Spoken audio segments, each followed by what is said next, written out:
in parts of Siberia where by summer the sort of the huge clouds of mosquitoes would arise. I mean, one of the things they could do, that the guards could do, is literally just stake you out, and in the course of a day you would be killed by mosquito bite.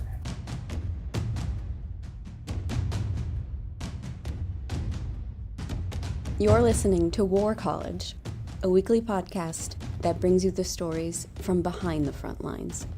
Here are your hosts, Matthew Galt and Jason Fields.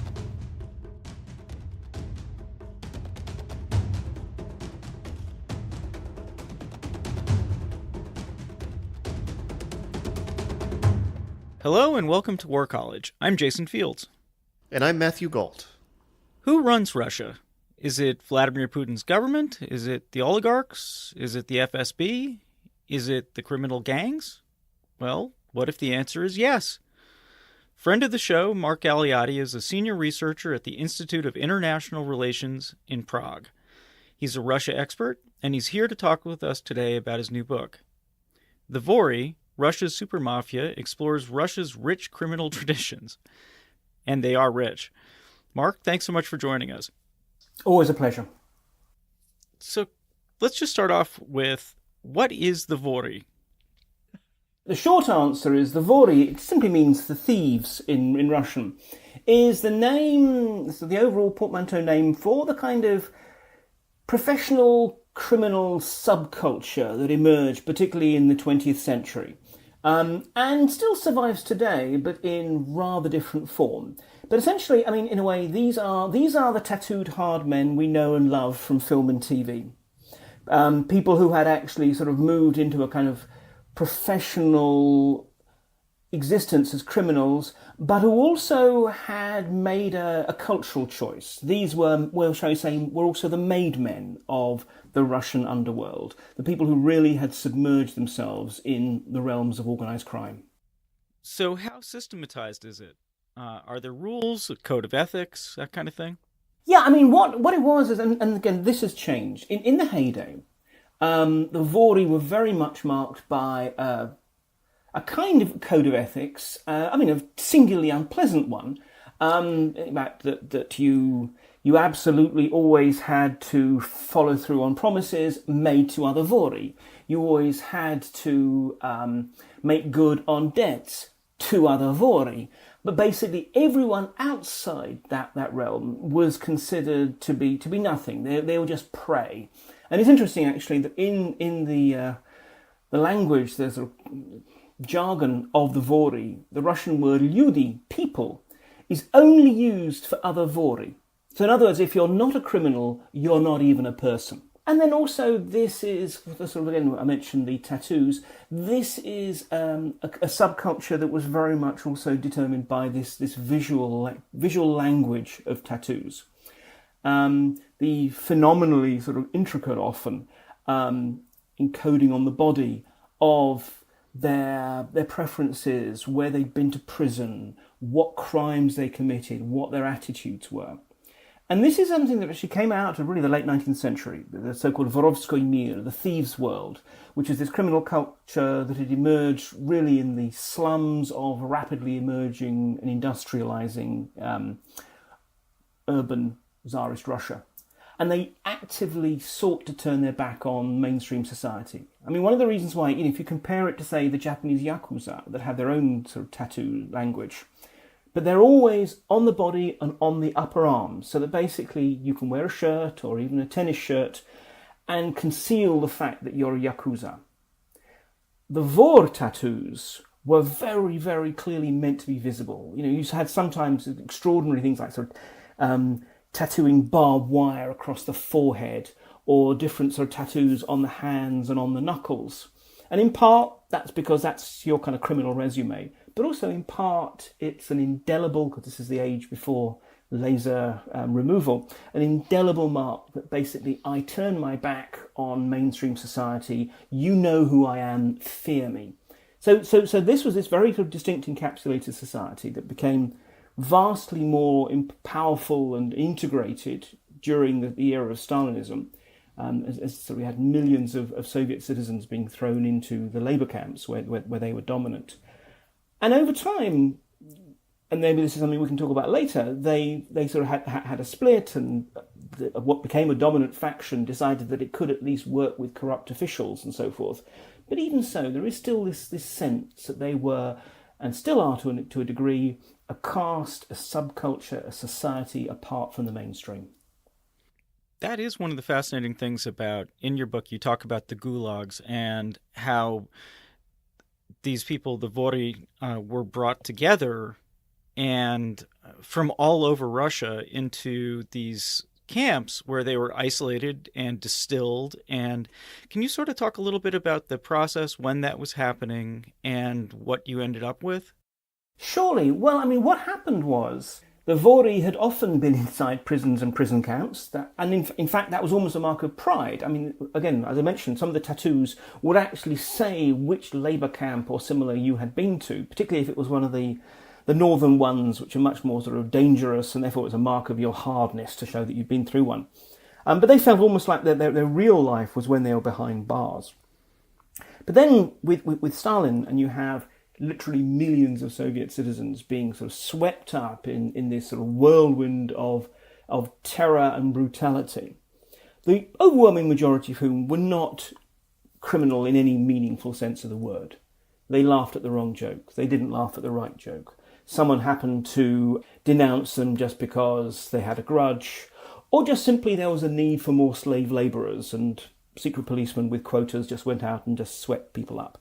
Now, what this meant was the Vory were a minority within the labour camp system. And that very much, I think, contributed to this sense of a sort of a common identity. And particularly, we think of the Gulag system as somewhere where you're condemned, you go there, you work, cutting down trees, digging coal, whatever, until either you're freed or you'll die. Well, that's actually not the way it was. This was a much more dynamic system. Prisoners were constantly being moved around because there was overcrowding at this camp, because that camp had just had a cholera epidemic and needed more workers, because the coal seam there had been tapped out, but there was now the need to mine radium over there. For whatever reason, people are constantly being moved around within the camp system. And what this means is actually you get this genuinely global, within Russian context or Soviet context, global criminal identity. It's not just, I'm a thug, a gangster from the Moscow region or from Yekaterinburg or whatever, because these people are constantly being moved around, and therefore you get this homogenization. And then the second key factor is Stalin has millions of people behind barbed wire.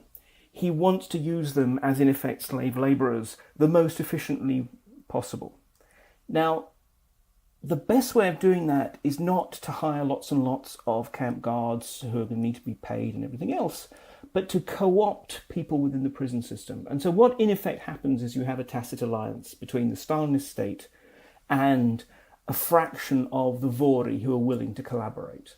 And these become the sort of the foremen, even the guards, and in due course, and sometimes even people running camps for the state, in order to keep the political prisoners in line. Because if you're going to hire people, do you hire the bespectacled 50-year-old academic who's in there because he taught the wrong thing at university to be your enforcer? Or do you hire the hard 30-year-old career murderer? Probably the latter. So in a way, they became the shock troops of Stalinism within the Gulag system.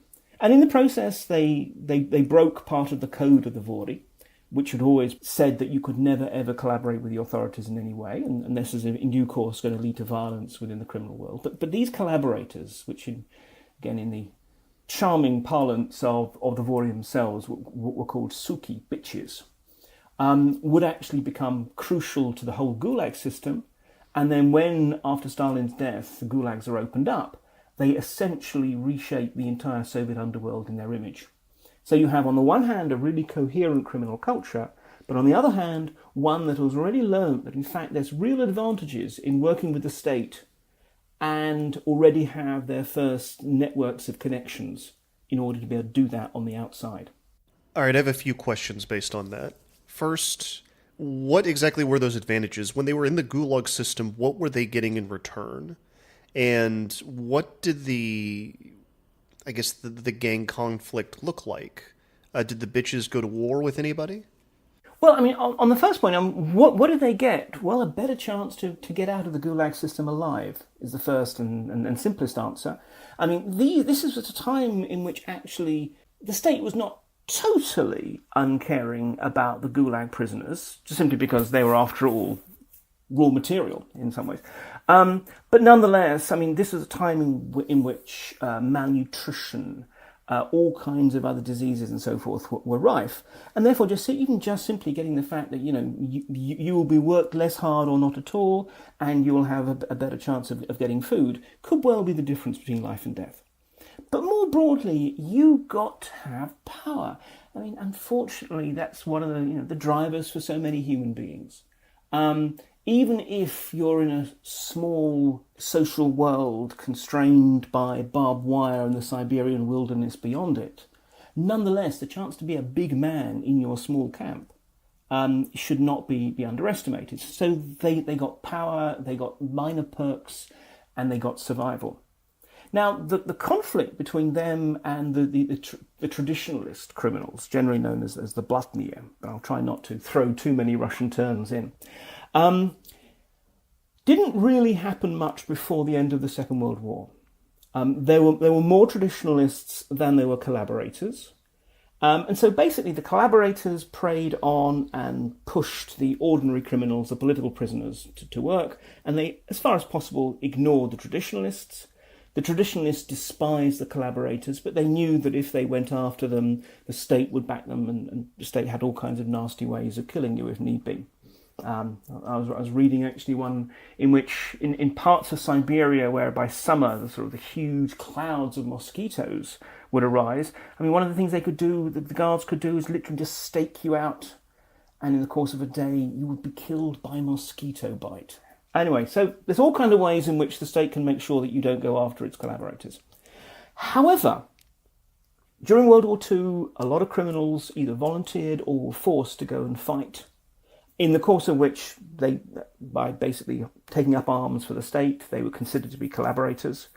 And so when at the end of the war they were thrown back into the gulags, they found themselves being isolated, in some ways being forced into the ranks of the collaborators by the traditionalists. You also had the awful spectacle of the fact that Stalin had thought that basically no Soviet soldiers should be willing to let themselves be taken prisoner. And so what that meant is you had the ridiculous and horrifying spectacle of many Soviet prisoners of war being freed from the Nazi concentration camps and essentially at gunpoint being loaded onto trains and being driven to Stalinist concentration camps. But again, these soldiers, because they had fought for the state, because they'd worn uniforms, were considered by the traditionalists to be outsiders. So you actually had this strange alliance of collaborators and ex-soldiers. And suddenly there were just too many of these collaborators to be ignored. The long, vicious Cold War broke. And so at the end of World War II, you had the start of this rolling wars within the camps. And often that was fought in ones and twos. An individual collaborator, has his head beaten in by a shovel. An individual traditionalist has 3 collaborators burst into his cell and hold him down and strangle him. But increasingly it becomes something that is larger scale and erupts into essential riots and pogroms within the gulags. And look, the state didn't want this. The state was worried that it was losing control over the camps. But on the other hand, if there is going to be a war, it wants the collaborators to win.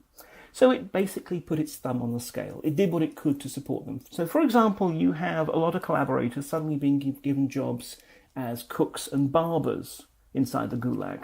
You might think, well, so what about that? Well, what that means is they have access to sharp metal things. So all of a sudden they are armed. Or you have the authorities deliberately basically forming contingents of collaborators, sending them all to one particular camp where they basically beat, humiliate or kill the traditionalists and then moving them on to the next as shock forces. So one way or the other, you have this extraordinarily vicious individual and collective war being fought within the Gulag system that frankly makes it almost ungovernable and productivity declines dramatically. All right, before we move out of the Gulag system, and I've got a question about a specific Russian term that comes from it that is a little bit to do with the Vory. It's one of these things that I've always heard and always assumed was not true. But since we're here and we're talking about it, I'm going to ask you. Are you familiar with the Russian term korova, or like man cow? Mm-hmm. Is this a real thing, and can you tell the audience what it means? I suppose the key thing is, look, we need to make absolutely sure that we realise that the Vory were strong and they make great characters for film and TV, but their culture was absolutely horrendous. You know, it's hard to think of a group that was more vicious, often towards themselves, but certainly towards everyone else. And therefore, you have a whole series of particular sort of uses of outsiders. I mean, sometimes we're talking about basically, you know, rape being a way of both demonstrating your power over someone else and just sort of, you know, basically formally breaking people. The most, I think, horrendous one is the notion that, and this is clearly sort of something that did happen, however much it got sort of embroidered. Sometimes when prisoners wanted to escape from the gulags, particularly the ones that were way up in the far north or in the deeps of Siberia, where in many ways the security was not just the barbed wire around the camp. The real security was the fact that there was nowhere to go, and that soon enough you'd have guards with dogs on your track and no food, nowhere to find shelter or whatever. So one of the things that was sometimes done is that some Vory would befriend a non-Vor. And remember, in Vory culture, a non-Vor is not even a person.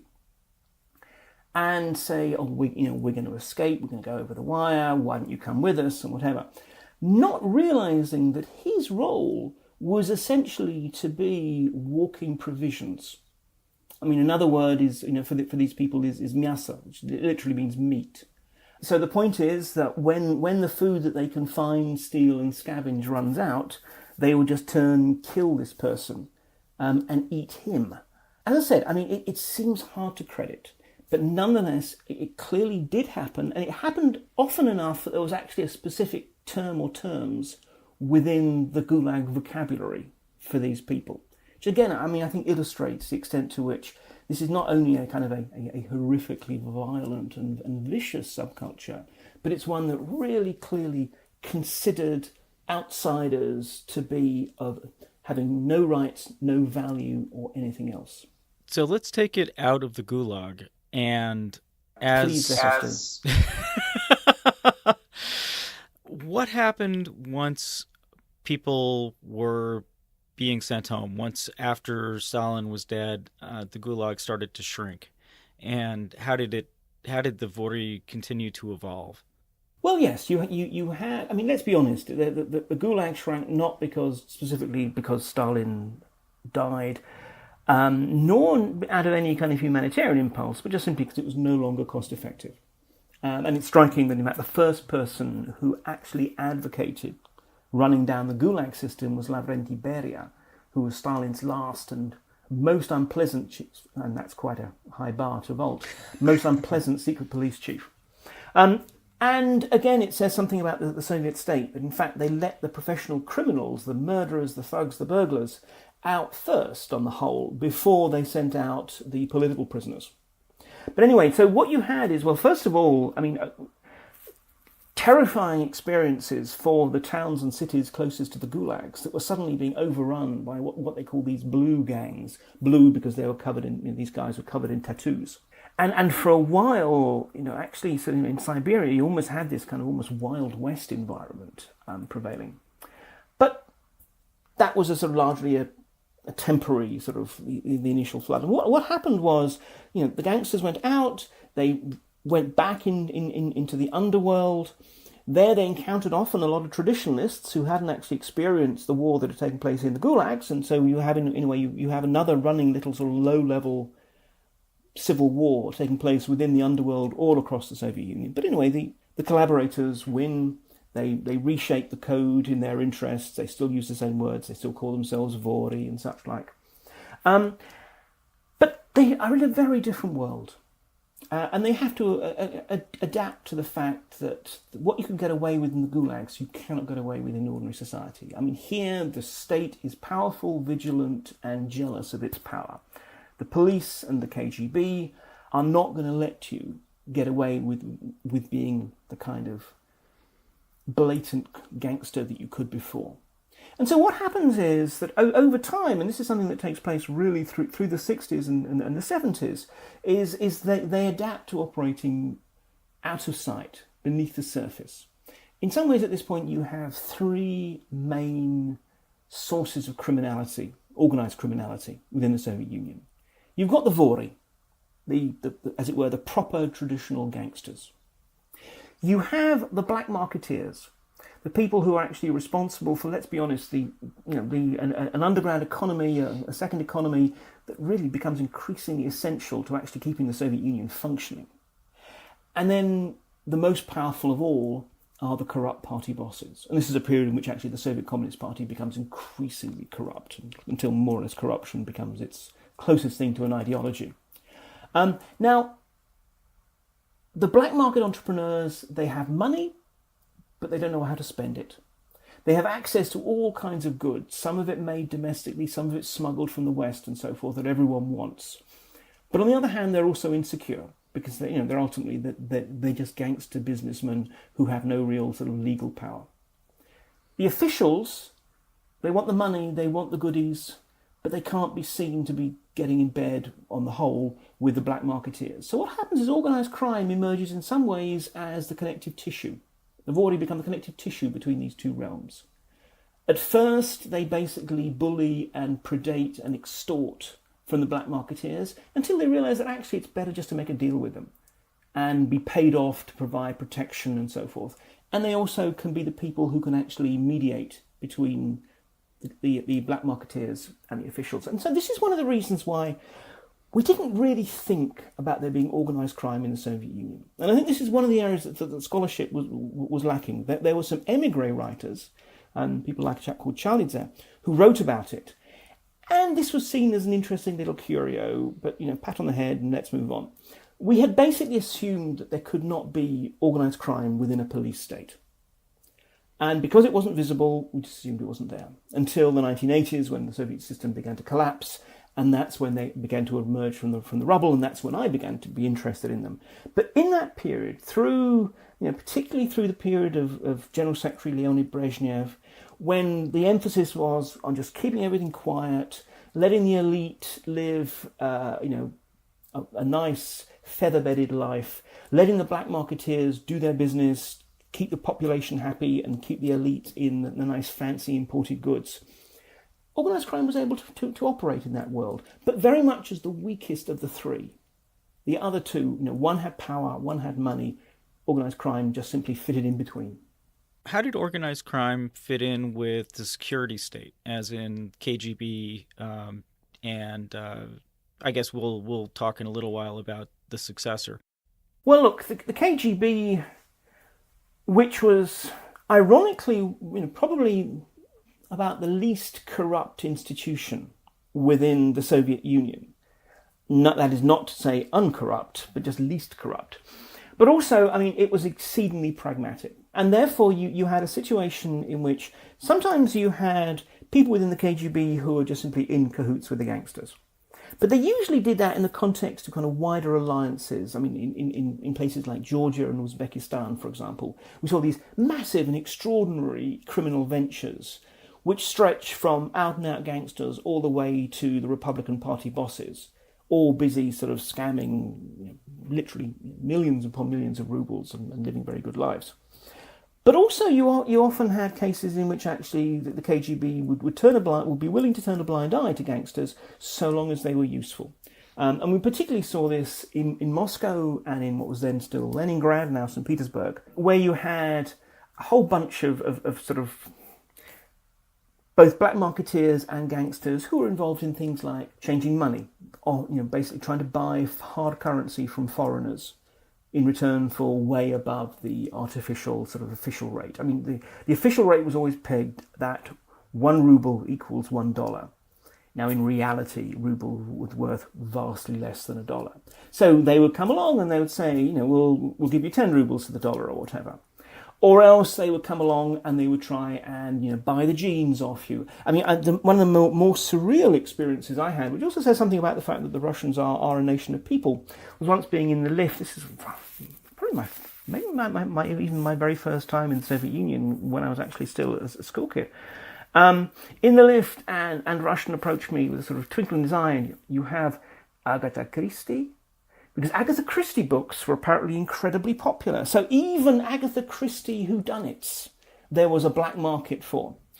So what you had is a bunch of criminals who had routine, regular contact with foreigners, and who also, let's be honest, were trying to encourage foreigners to do something that was against the law. So this is exactly the kind of person that the KGB turned to. Basically said, well, tell us what you can pick up. We will let you continue with your activities as long as you act as an asset for us.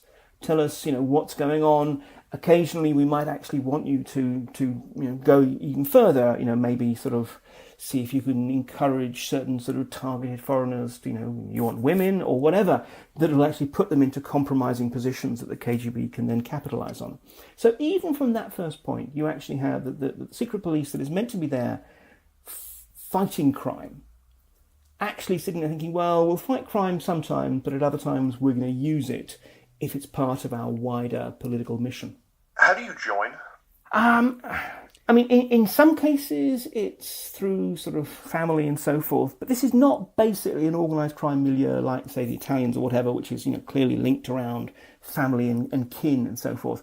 Essentially, you join by growing up with people who have joined. You join by showing that you're interested and almost kind of hunting out the gangsters and making your pitch. There is this term, a shestyorka, which basically it means a kind of a gopher and a wannabe. You have to put in your time. You have to show that you're trustworthy. You have to show that you're willing to kind of learn criminal slang. You have to show that if need be, you're tough.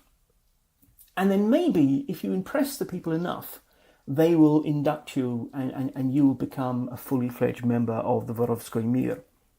But this is it. Theoretically, it's open to anyone. But the point is, you clearly have to show that you're interested and that you're useful.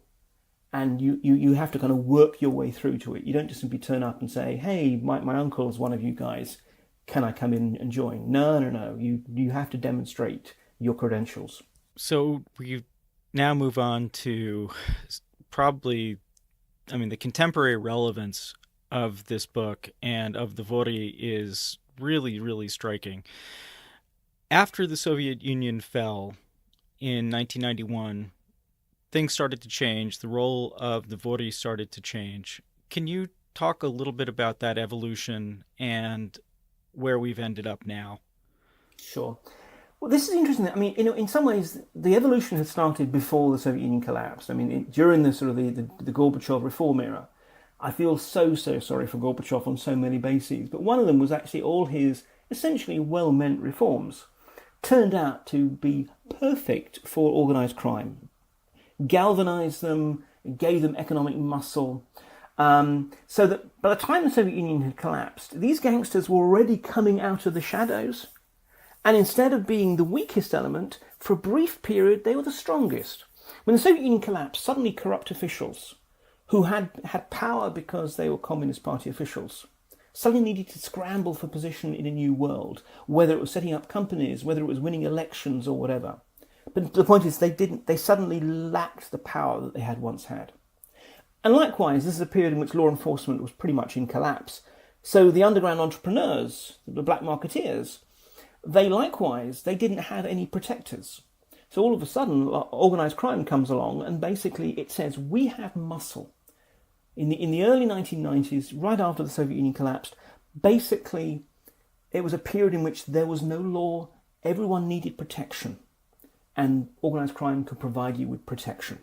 So for a while they were dominant, and what we see at this point is the rise of a new kind of vor.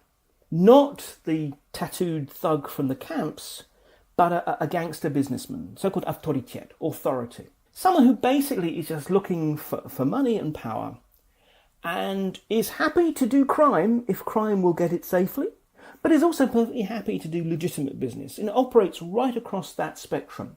And it's this new gangster businessman who becomes frankly dominant through the course of the 1990s. It doesn't happen overnight. There's going to be all kind of jostling between the old generation and the new.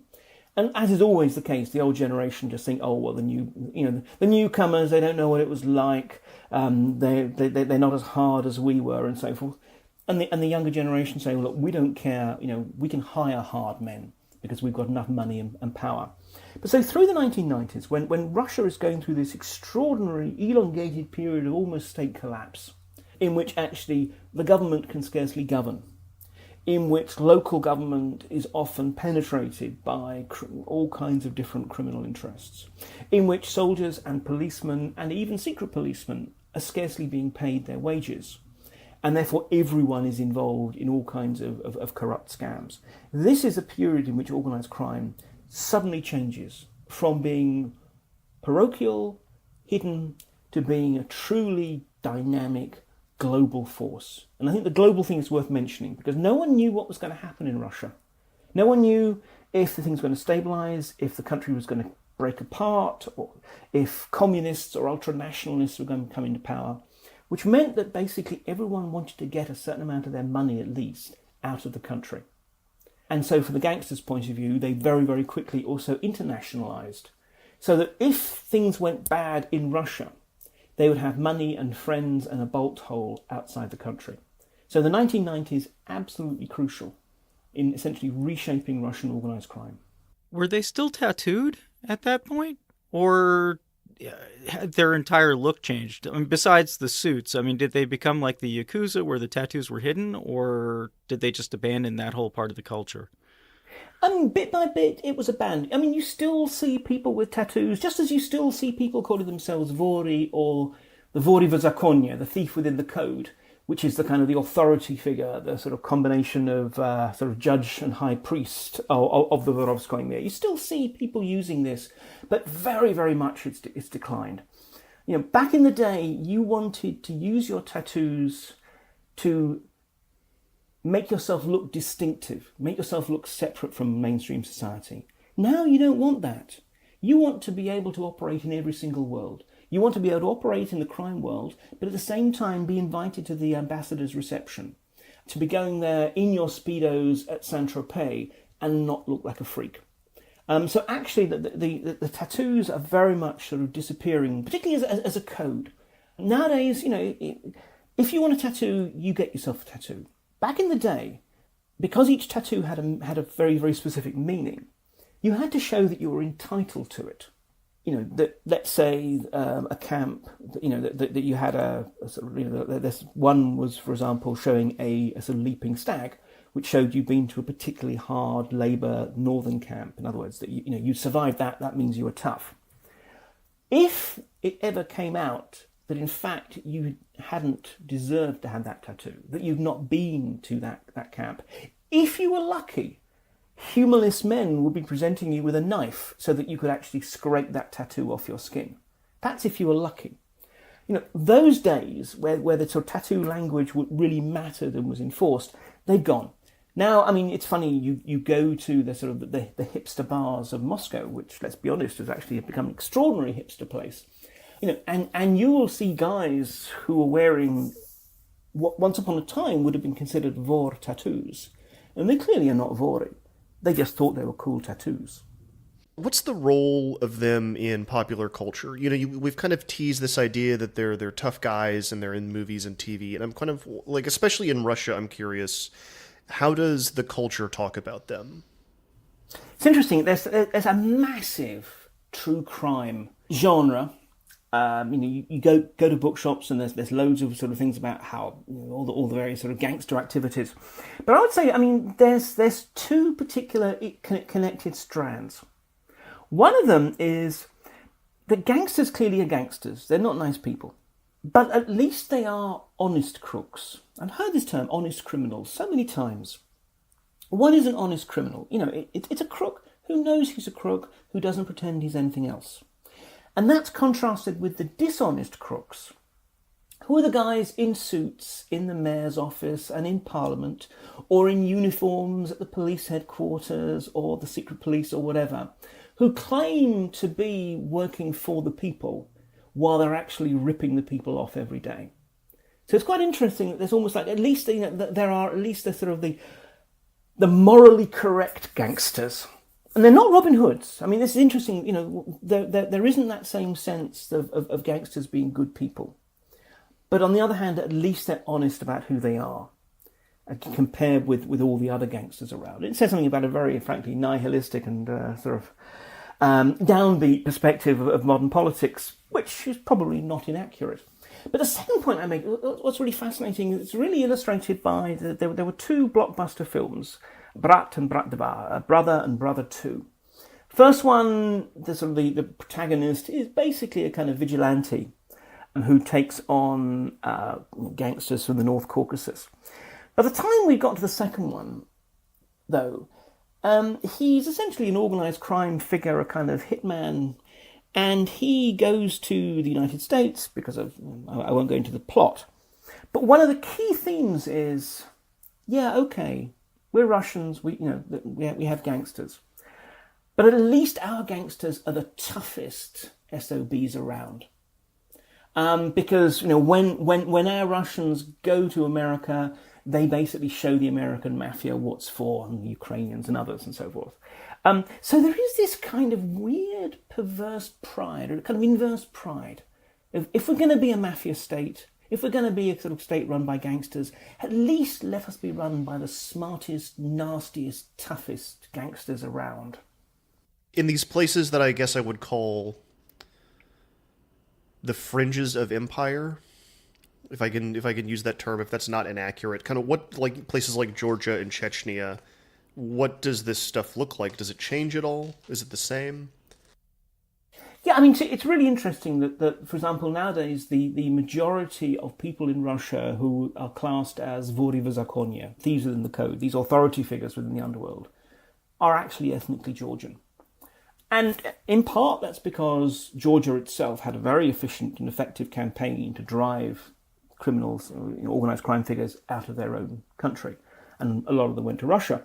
But it's also because actually the old traditions, the old language actually has lasted a lot longer on the southern fringes of Russia. Because there, I think, organised crime, firstly, it fits in with a certain kind of clannish, macho culture. But secondly, it was also a way back in the day in which you could also kind of strike a blow against Moscow, strike a blow exactly against the Soviet Empire that controlled you, by ripping it off. So, you know, corruption and gangsterism, hand in hand, had this kind of almost nationalist legitimation that basically, you know, this is how we fight back against the Russians who've controlled us. So it's still quite strong there, still quite clannish and so forth. The Georgians is one thing, but the Chechens I think are really fascinating. It's one of the reasons why there's a chapter that I devote to them in my book, starting with this conversation I had with a Chechen hitman, who was quite the loveliest Chechen hitman that you could ever choose to meet. But nonetheless, you know, obviously an exceedingly scary figure at the same time. And what's happened is that the Chechens have basically capitalised on what we could call their brand name. Everyone knows that Chechens are as hard as nails, not least because of the two Chechen wars that Russia had to fight to try and sort of keep them in post-Soviet Russian Federation. And it's generally assumed that Chechens are crazy.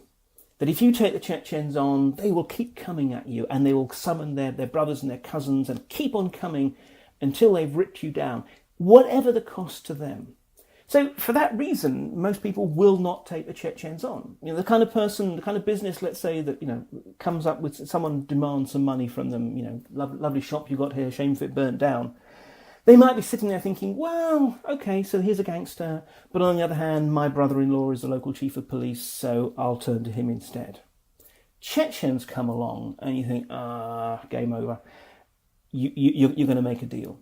So much so that they've even actually basically franchised out their brand name. You now actually have gangs that just basically pay to be able to allowed to use the term, we work with the Chechens. So in the case of the Chechens and the Georgians, you have different patterns, but in each case, what it is because they're outsiders, because they're people who in a way for whom crime was also a way of fighting a covert rebellion against foreign occupation. It's still much more central to the sort of their kind of cultural response to the Russians. I wanted to get to one more thing before we leave, and it's not necessarily a small thing, but how the Russian state works now along with criminals. This is something that I think you write about very eloquently. But Vladimir Putin and his state, they're not really separate from the criminals who they use. What's your phrase for how they utilize criminals? I've made it because one of the terms we sometimes hear about Russia is it's a mafia state, which is not a term I like because it implies that either the state absolutely controls the underworld or the gangsters control the state. What I've suggested in some ways is instead under Putin we have a state that is trying to nationalise the underworld. Because it's really very striking how Putin in particular has totally refashioned the relationship of state to organised crime. I mean, in a way, just as back in Soviet times, there were kind of three sources of criminality. There were the gangsters, there were the black marketeers, and there was the corrupt party bosses.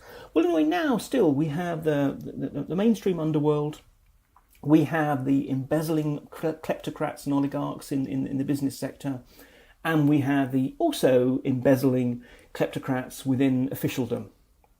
And there's a lot of overlap between these three worlds, but they are different.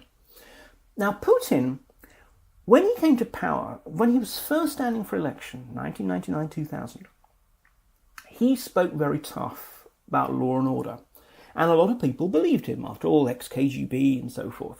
So much so I remember talking to one Vor who literally had a packed suitcase underneath his bed, so that if one of his informants in the local police or procuracy heard that he was going to be picked up, he could just grab that suitcase, zoom for the airport and get the hell out.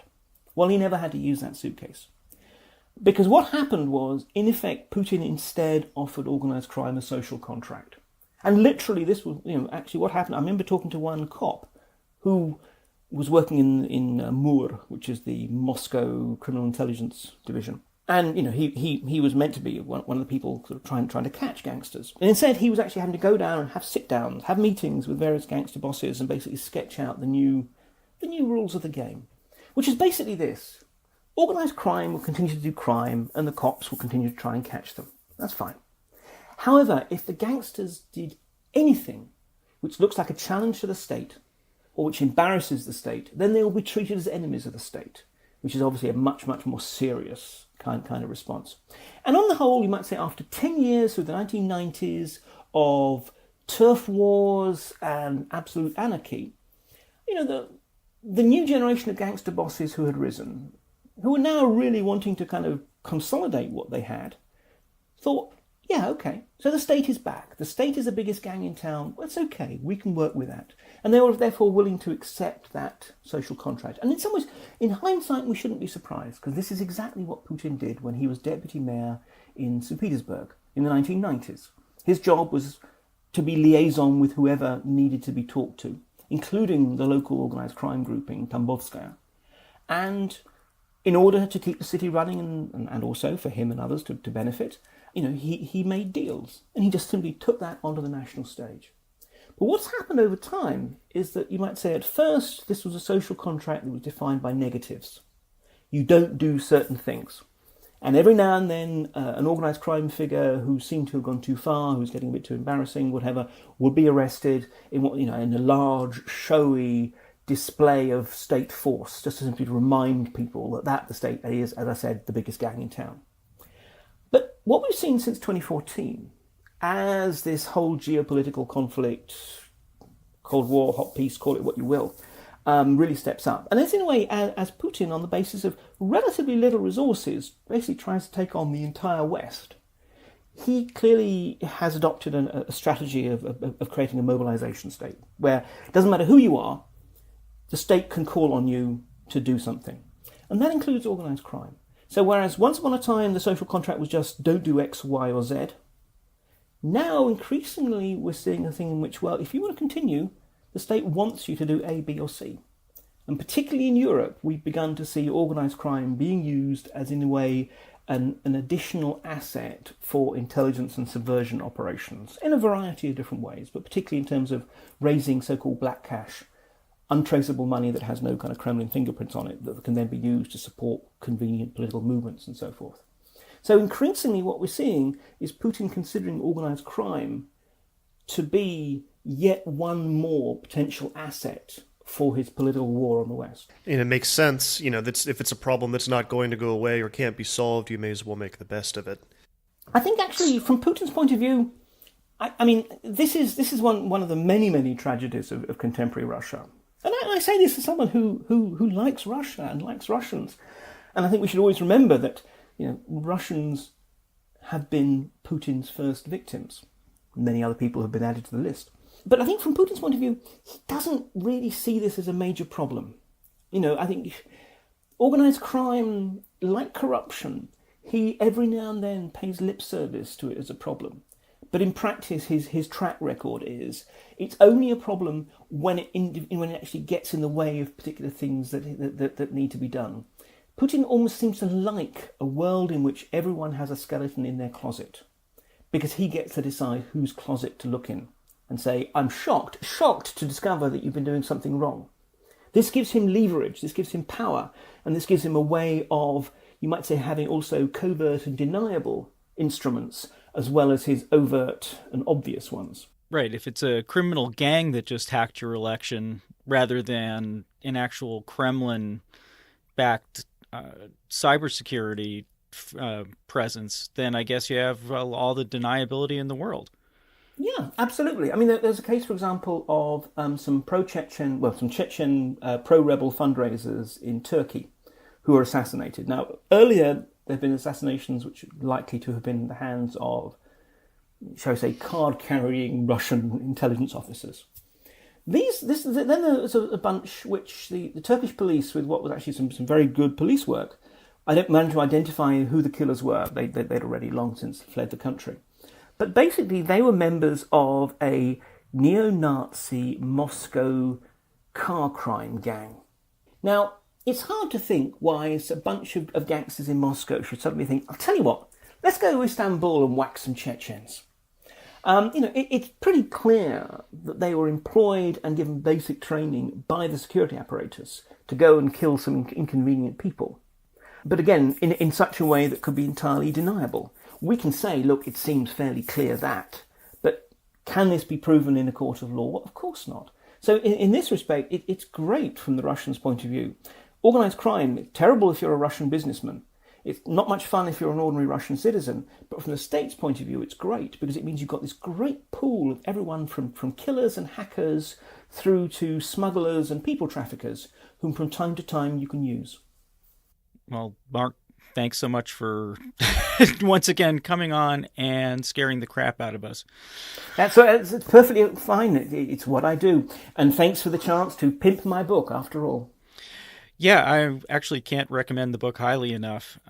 If you really want to understand what's going on in the world right now, I think you can't do better than look back to a group of people who started as horse thieves, if I remember right.